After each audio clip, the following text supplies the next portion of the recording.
Vamos continuar. Quem ficará fora da cidade e quem entrará nela? Apocalipse 21, versículo 8. Olha só o que diz. Apocalipse 21, verso 8. Como eu digo para vocês, se vocês ouvirem algum barulho aí, é porque dos carros que estão passando na rua, certo? Apocalipse 21, versículo 8 e versículo 27.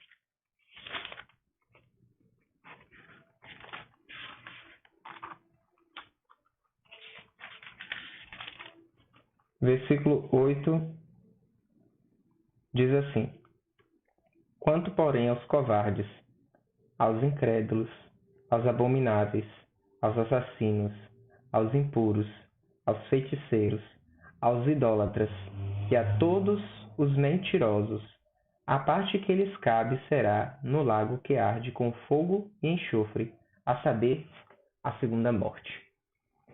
Eu gostaria de falar com vocês a respeito dessa segunda morte. Muitas pessoas pensam que podem viver do jeito que quiserem aqui nessa terra. E elas não se preocupam porque a vida é curta. Elas não se preocupam porque dizem elas que a vida é para morrer mesmo. Daqui a uns dias elas vão morrer, então elas podem fazer o que elas quiserem. Mas imagine você. Você morre, você ressuscita e de repente você percebe que tudo que você fez de errado, você poderia ter se consertado. Você percebe que você poderia ter tido a oportunidade de estar pela eternidade ao lado do seu Criador, ao lado daquele que te deu a vida.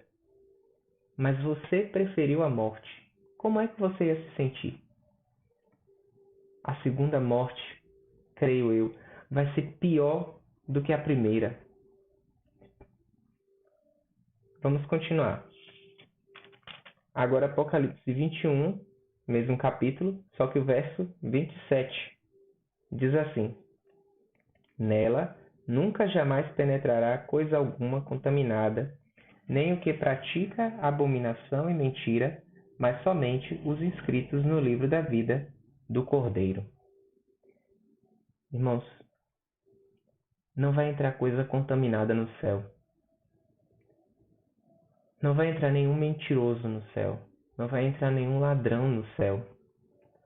Não vai entrar ninguém que seja abominável a Deus. Você sabe quem são aquelas pessoas que são abomináveis a Deus? São aquelas que praticam o pecado deliberadamente. São aquelas que praticam o pecado porque querem. São aquelas pessoas que sabem as coisas que estão sendo feitas de errado, mas preferem fazer as coisas erradas. Essas pessoas são abomináveis. E essas pessoas estão contaminadas.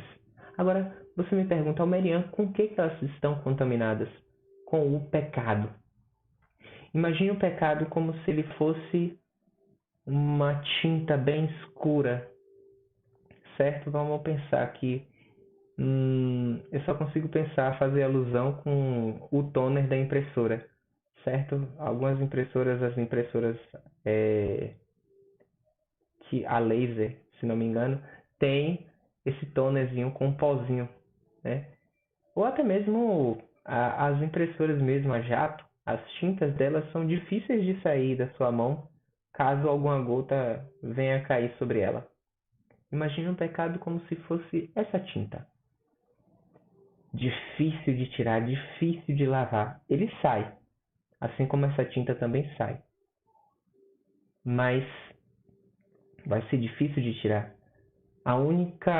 O único líquido que consegue tirar o pecado, isso aqui é uma metáfora, é o sangue de Jesus Cristo. A Bíblia nos diz que nós devemos nos lavar no sangue do Cordeiro de Deus, porque ele é o único que tira o pecado do mundo. Então, quem é que vai ficar de fora da cidade? São aquelas pessoas que resolveram se contaminar com o pecado, de variadas formas.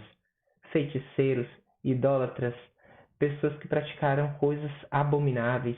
O que são coisas abomináveis? Mentiram, traíram suas mulheres, se envolveram com pessoas do mesmo sexo. Esse tipo de pessoa não vai estar no céu. E aqui eu gostaria de fazer uma alusão não, eu gostaria de fazer uma colocação referente às pessoas que são homossexuais. Deus, ele não está irado contra a pessoa do homossexual, mas sim contra a homossexualidade, o pecado que ela carrega consigo. Então, para esse tipo de pessoa, ele pode dar a solução. Ele pode te ajudar a vencer esse pecado.